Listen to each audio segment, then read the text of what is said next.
Kaixo,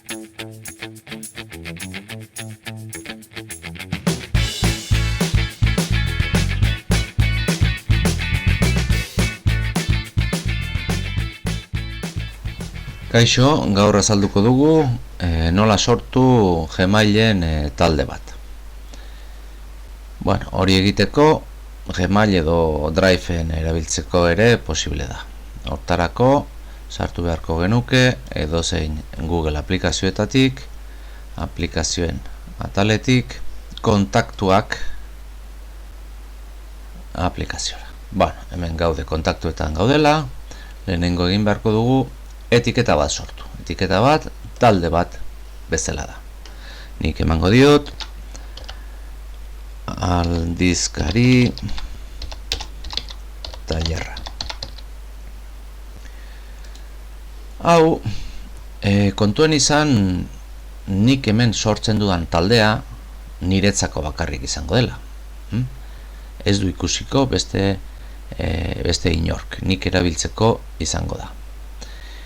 Aldiz, G Suite plataforman administrariak sortzen duena guztiontzat ikusgai egongo da eta guztiok erabili ahalko dugu.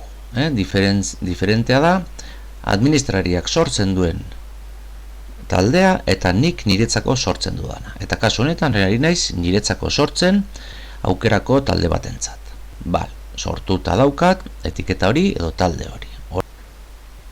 Talde honetan kideak sartzeko egin behar dudana da bilatzailean topatuko ditut nire ikasleak, ikasgai horretan daudenak eta sartzen joango naiz. Zerrenda bat edukiko dut nonbait, ikasleekin eta adibidez, hauxe. Losada Silva. Hemen hasten naiz jartzen eta autokompletarrekin agertzen zait nire ikasle hori, interesatzeidan ikaslea. Klikatzen dut bere gainean eta bere profila ateratzen zait. Orduan, hau, 3 puntutxo hauetan klikatuz gero, agertzen zaizkit dauzkadan etiketa guztiak, dauzkadan taldeak. Nik kasu honetan sartu nahi dut aldizkari tailerrean. Listo, sartu dut, edozein lekutan klik egin, itxiko dut, eta hemen tailerrean badaukat ja ikasle hau sartuta. Eta horrela egingo nuke beste gela bateko ikasle batekin, berdin egingo nuke.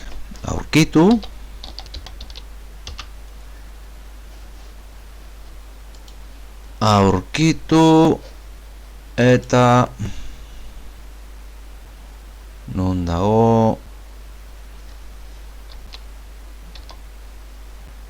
hementxe dago. Sartzen naiz bere perfilean, 3 puntutxoak, klikatu zein taldetan nahi dudan, klik, itxi eta badago. Eta horrela pixkanan. Nik nahiko banu talde horri mezu bat idatzi, joango nitzake Gmailera, mezu berria eta hartzaileak atalean, hasten naiz aldizkari tailerra idazten, hemen daukat. Hemen dauzkat biak. Bi talde hortan sartu ditudan bi erabiltzaile bakarrak. Eta hau Drive-en ere berdin egin ezake. Orduan sortuta daukat niretzako talde hau. Nahi izango banu norbaiti pasa talde hau, posible da gehiagon hemen daukat esportatu eta importatu. Lehenengo talde hau deskargatuko dut, esportatu emango diot, eta hemen dauzkat kontaktu guztiak, baina ez du nahi kontaktu guztiak, zen nahi dut talde hau.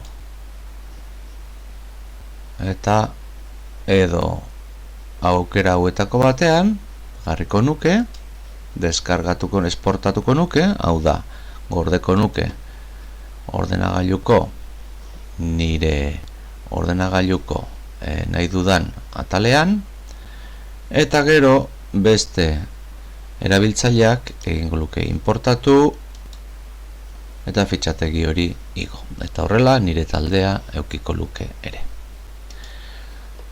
Bueno, baliogarria izango zaizulakoan, besterik gabe, hurrengo arte.